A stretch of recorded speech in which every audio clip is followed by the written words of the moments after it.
बेधुंद बेधुंद बेफिकी जगणाऱ्या या सदाशिवच्या जीवनात छोटस कोकरू आलंय. त्याने त्या सदाशिवला लढा लावलाय. रात्रंदिवस दारू पिणारा हा सदाशिव त्या कोकरासाठी पूर्ण बदललाय. सदाशिवचं एकच स्वप्न होतं, संकेत बळाला खूप शिकवायचं, त्याला मोठा माणूस बनवायचं, त्याला साहेब बनवायचं. साहेब माझा संकेत बाळ म्हणायचं, सदाबा मी जेव्हा शिकून मोठा माणूस बनेन ना, जेव्हा साहेब बनेन, तेव्हा तुम्हाला ही रिक्षावाली नाही चालवू देणार. मी तुम्हाला कुठलंच काम करू देणार नाही. मी तुम्हाला खूप सुखात ठेवीन, तुमची खूप सेवा करीन. मी लोकांना बोलवून सांगायचं, हे राधा, हे दमा, हिरा, हे इकडे हे बघा बघा संकेत वाढ किती हुशार झाला. काय म्हणतो माहितीये का, मला म्हणतो तुम्हाला कुठलंच काम करू देणार नाही, तुमची सेवा करीन, तुम्हाला सुखात ठेवीन. बघा या बघा मला.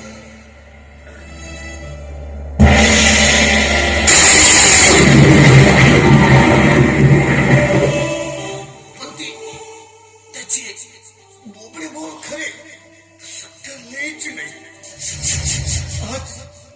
आज मी जेव्हा त्याला भेटायला गेलो ना, म्हणाला माझा संकेत बाळ की सदाबा तू पापी आहे.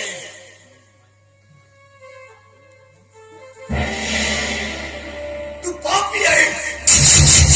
तू मला मारण्यासाठी माझ्या दुधामध्ये विष टाकलाय. मला तुझं तोंड नाही पाहिजे. तू इथून मला तुझं तोंड नाही पाहिजे.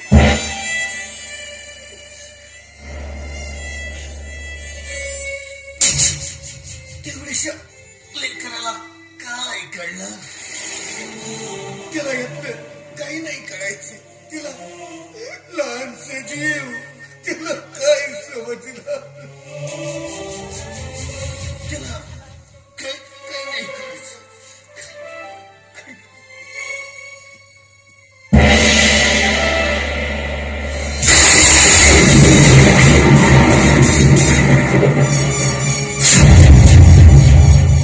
पण नाही, हे माझ्या संकेतच्या मनात बनवलंय. माझ्या संकेतच्या मनात हे केलंय की हा त्याचा सदाबा, त्याला मारण्यासाठी त्याच्या दुधामध्ये विष टाकलाय. ही दुनिया पापी आहे, मतलब आहे, दुनिया स्वार्थी आहे. ही दुनिया कुणाच्या कामाची नाही आहे. आधी हा सदाशिव एकटा होता ना, तेच मला होतंय. अरे जगत होतो ऐकून तुम्हाला कुत्र्या वाजराचं जेना. कशाला या दुनियेची भानगडीत पडला सदाशिव, कशाला या दुनियेच्या मोहजाला अडकून नियतीच्या चक्री वादळात सापडला आणि शेवटी एकटाच राहिला सदाशिव, एकटाच राहिला. तुझ्या काळजाचा तुकडा, तुझा खोकलो, तुझा संकेत बाळजा तुझ्याजवळ नाही तर तुझा जगून तरी काय उपयोग? आता तुझ्याकडे फक्त एकच पर्याय आणि तो म्हणजे त्या क्षितिजाच्या पलीकडचा मृत्यू.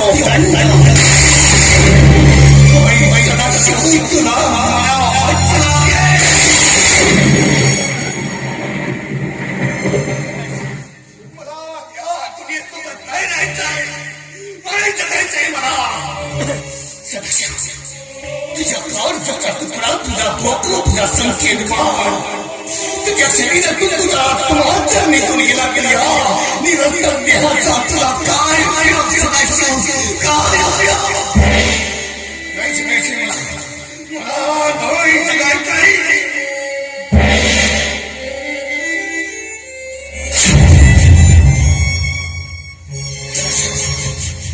सदाशिवशीष प्रचंड आणि संपवतात आपली जीवयात्रा.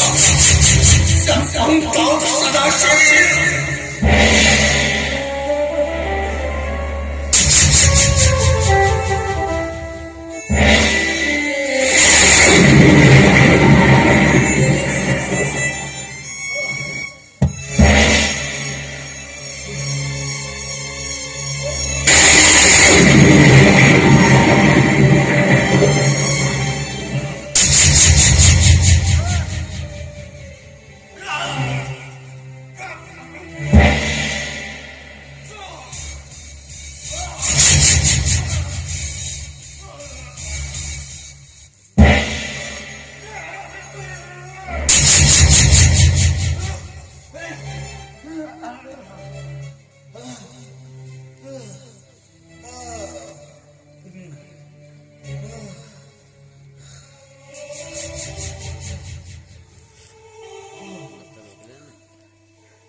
आणि कुठे गेला होता? काय अवस्था करून ठेवली स्वतःची. सदाशिव तर मारशील रे एक दिवस. हे राधा, जगायचं तरी कुणाला आहे का? बोल ना राधा, कुणाला जगायचं आहे का? या जगात जो जीव जन्माला येतो ना राधा, त्याला तर एक ना एक दिवस मला वाच लागतंय ग. मला वाच लागतंय. अरे असं काय बोलतोस? हे बघ, तू काय बोलतोय मला काहीच कळत नाही. तब्येत खूप खराब आहे. चल ना आपण दवाखान्यात जाऊ ना रे. दवाखान्यात नाही, दवाखान्यात नाही. मला दवाखान्यातून जायचं असतं तर मी कशाला घेतला.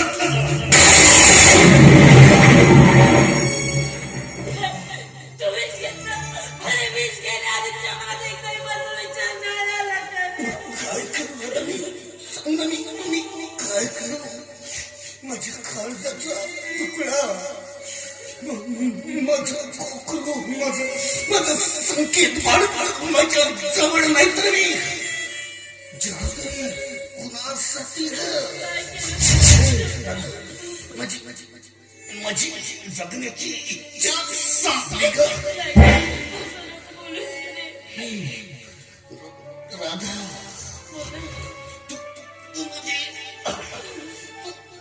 तू माझी एवढे दिवस सेवा केलीस, माझा सांभाळ केलास, आयुष्यभर माझ्या प्रेम करत राहिलीस. पण मी तुझ्या भावनांची कदर नाही करू शकलो ग. हे मला माफ करशील?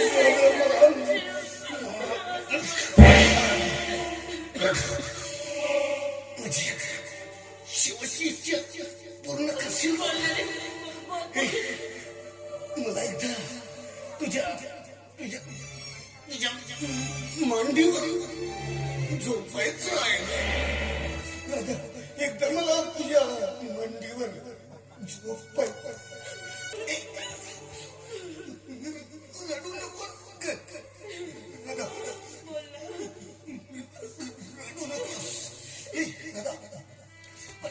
मरताना माझा संकेत मार माझ्या जवळ असतं तर किती बरं झालं असतं.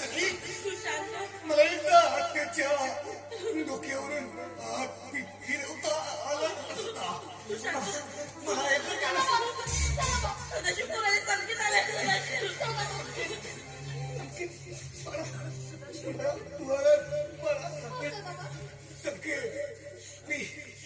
मी तुझ्या दुधात विष नाही टाकलं रे बाळा. मी तुझ्या दुधात विष नाही टाकलं बाळा. आई बाबांचं ऐकायचं.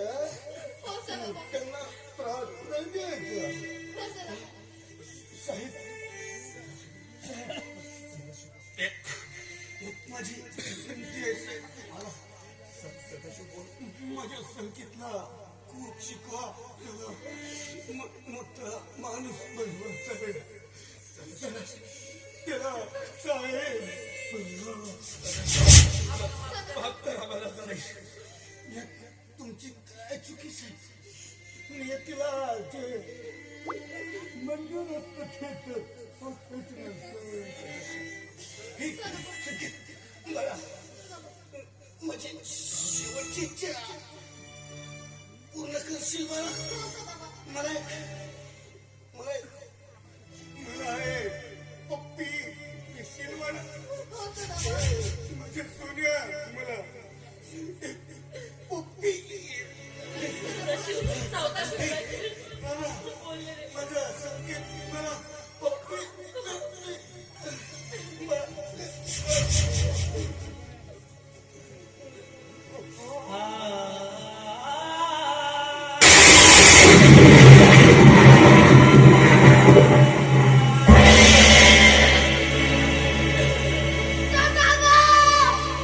मुक्या हुंद क्या